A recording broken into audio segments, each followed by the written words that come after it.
I'm so glad in the year 2023 Oreos still exist in the world, and I'm glad the character showed us that by waving a box of the delicious biscuits at the screen within the first minute of the film. Kinda had me worried there for a second.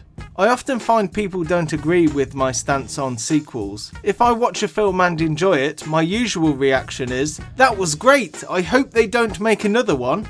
If a sequel does come out, you always want it to be an improvement on the first. So if the original movie was good, there's a larger window for the next one to be a disappointment, and the better the first film, the bigger chance of the sequel being a letdown. There is the occasional sequel that's better than the first, but they're the exception, not the rule.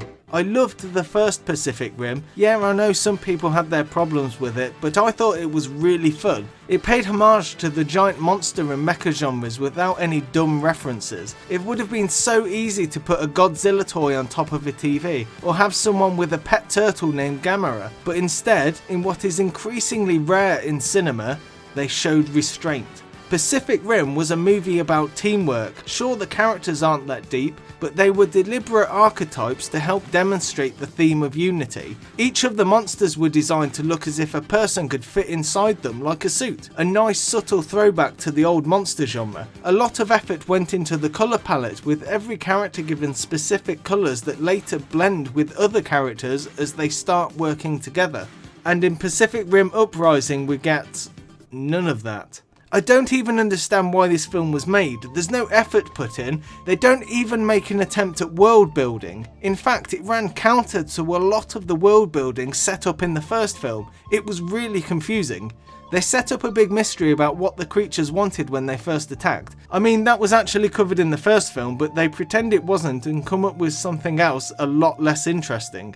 I thought the first Pacific Rim ended with the humans completely eliminating the threat. So how are the aliens and monsters still around? They blew it all up. Game over.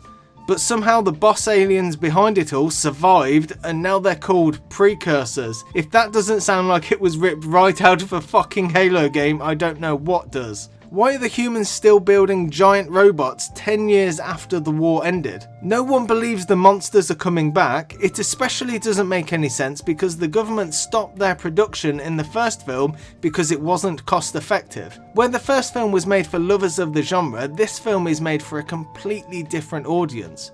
It's a kids movie. Most of the cast are around 14 to 16 years old. The dialogue, story and moment-to-moment actions make no sense. It's like a Saturday morning cartoon. A bad one.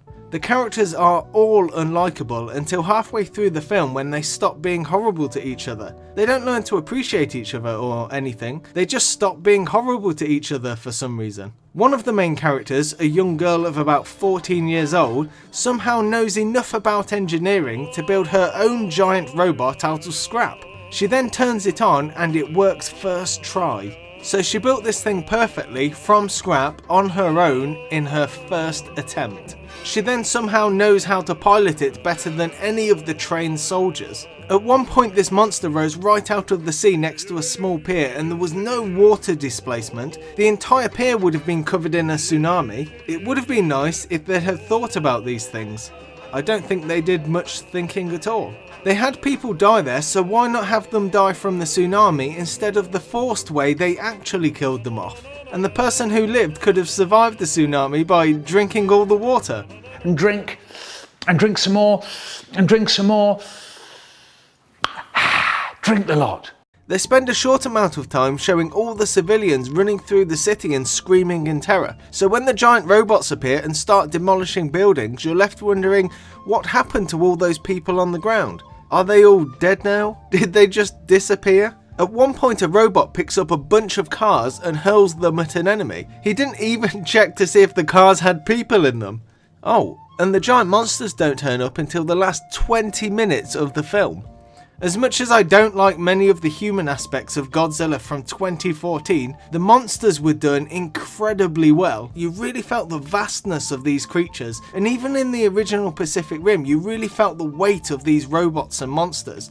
In Pacific Rim Uprising, all the robots and monsters are flipping around like an episode of Power Rangers, and I felt nothing.